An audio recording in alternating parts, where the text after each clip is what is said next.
Prince William, who has arrived at Britain's most eligible bachelor, the 7th Duke of Westminster's wedding. He's got a few quid, this lad, as well. Did you know? £10 billion. He's the richest Brit under 40. He inherited it from his late father. Good catch. Well done, girl, whoever got it. Snared him. But while all the royals have been invited, Prince Harry, remember him? He won't be there. It's understood that it's to avoid any awkward run-ins with Prince William, his brother. Which is sad, really. Now, how about to just grow up and get over it? That's what you'd think. Let's bring in our royal correspondent, Cameron Walker. Cameron, good to see you. So where are you? Are you outside where the wedding's taking place? I am, Nana, indeed. This is the west door of Chester Cathedral, where the society wedding of the year is taking place. The Duke of Westminster marrying Olivia Henson. In the last few minutes, the Prince of Wales has arrived through the side entrance to my left here. He is one of the ushers at this wedding. He's an incredibly close friend of Hugh Grosvenor, the Duke of Westminster. And Prince Harry's also a very close friend as well. But as you were saying, Ben, the Duke is the richest Brit under the age of 40. He inherited his £10 billion fortune when he was just 25 years old back in 2016, when his father unfortunately died suddenly of a heart attack. Olivia Henson, his bride-to-be, and by the end of play today will be the new Duchess of Westminster. She went to Marlborough College, the same school as the Princess of Wales and Princess Eugenie as well. There were rumours that Prince George was going to be here, who is the godson of the Duke of Westminster, but it's understood he's not going to be here because it is indeed a school day. Also, guess who the godfather of the Duke of Westminster is? His Majesty the King. However, he is also not going to be here. Of course, he's still undergoing cancer treatment, and it's been a busy week for him with the D-Day celebrations both in Portsmouth and Normandy. But you may be able to see the crowds have started to grow here, and there have been some people here since around 6 o'clock this morning, and I spoke to some of them a little earlier. In the glittering world of British high society, weddings are more than ceremonies, they are statements. But this year's most anticipated event has been overshadowed by something far darker. A feud. A rift so deep, it continues to fracture the royal family from within. Today, we dive into how the ongoing tension between Prince William and Prince Harry has now disrupted what insiders are calling the society wedding of the year, and why this fallout may be impossible to repair. 4 years, the world has watched the once inseparable brothers drift apart, from public disagreements to explosive interviews to the painful silence between them. But royal sources insist this is not just a disagreement. It is a cold war, simmering, bitter, and deeply personal. And now, that feud hasn't just affected royal duties, it's spilling into private life, into friendships, and into social circles who once adored both brothers equally. Imagine the most glamorous event of the season, a high-profile society wedding filled with aristocrats, celebrities, and political heavyweights. This wedding should have been the perfect reunion spot for William and Harry. A neutral ground. A chance to simply celebrate love. But instead, it has turned into a logistical nightmare for the couple getting married. Guests are now whispering about seating plans, security arrangements, and whether the brothers can even be in the same building without tension crackling through the air. According to insiders, the couple hosting the wedding faced an uncomfortable choice. Invite Harry, and risk creating media chaos. Or exclude him, and appear aligned with William. And so, in a move shocking to many, Prince Harry did not receive an invitation. Not because he isn't liked, but because his presence is now seen as a liability, one capable of overshadowing the entire event.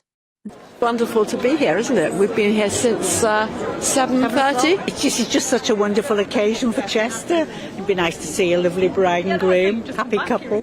How long have you been here for? Since 6 this morning. And have you heard that the Duke's giving out, or has paid for free ice cream for the locals? Absolutely, it's one of the reasons why we're here. Not really, but... No, we came prepared. We've got a picnic, we've got everything. We've got thick coats on, and we're good to sit here. Oh, they're lovely. Yeah. And I think they're lovely people anyway. So because they're connected with the royals, we have to come out and support them. We've been here since just before 7:30. Really looking forward to that, yeah. And I've heard rumours as well that George might be coming along, and that would be a bonus.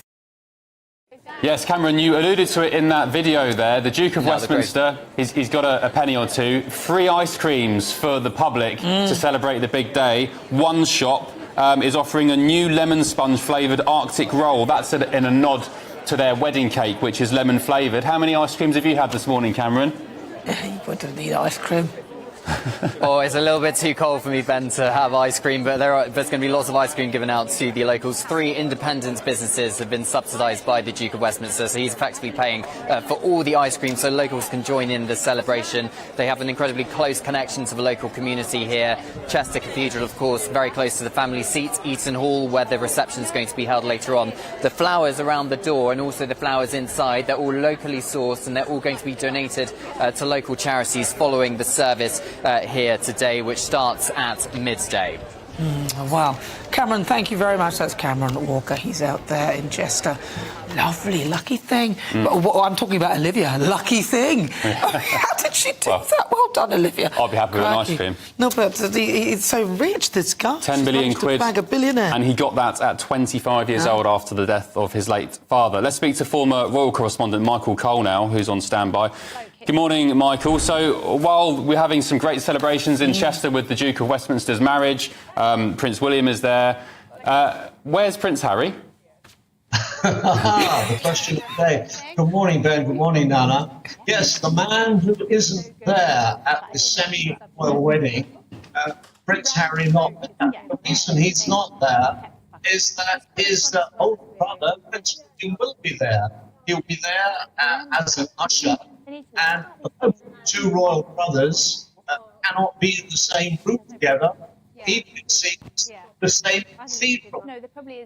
So what is done in a civilised way, because everybody knows each other, and the Duke of Westminster, the richest young man in the country, is the godfather of the firstborn children of both Prince Harry and Prince William. What's been done? Prince Harry's been on the phone to Hugh Grosvenor, and they've both decided, all things being considered, that it might be better if the younger brother stays away. In case, hellishly embarrassing, Prince William has to show Prince Harry to his seat in the congregation.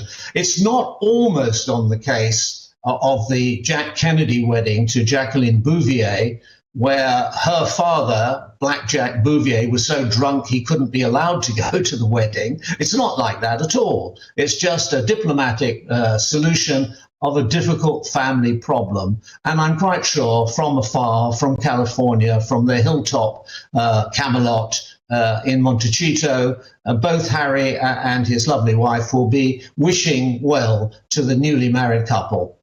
I'm sure they will be. Thank you very much, Michael Thanks, Cole. Michael. Thank you very much. Very, very quickly, an email's come in from Mickey. He says the Duke of Westminster inherited 10 billion quid. Guess what? He didn't have to pay 40% inheritance tax. I just Googled it, and apparently that's right, because his father's estate was held in a series of trusts. Wow. Well, that's very clever, of course, but that's what happens if you're very wealthy.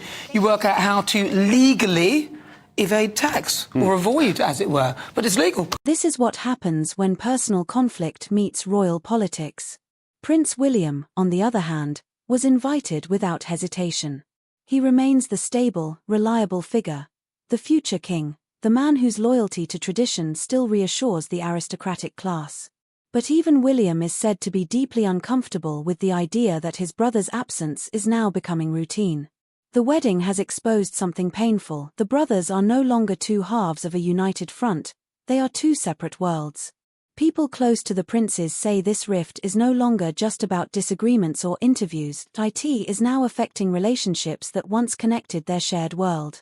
Friends feel forced to choose sides, family events are splintered, and even joyous occasions, like weddings, become reminders of what has been lost. This is the new normal. Some royal commentators hold on to hope that the brothers may one day reconcile. A phone call. A shared moment, something, anything that might soften the ice. But others believe the damage is done. And with every major event that excludes Harry, with every public appearance William attends alone, the gap between them widens. A single wedding has now become a symbol of the royal fracture the world can't ignore. In the end, this wasn't just a society wedding. It became another casualty in the ongoing feud between 2 brothers who once promised they'd always be there for each other. A wedding overshadowed. A family divided. And a nation left wondering if Prince William and Prince Harry will ever find their way back. If you want more royal analysis, deep dives, and commentary, don't forget to like, subscribe, and hit the notification bell.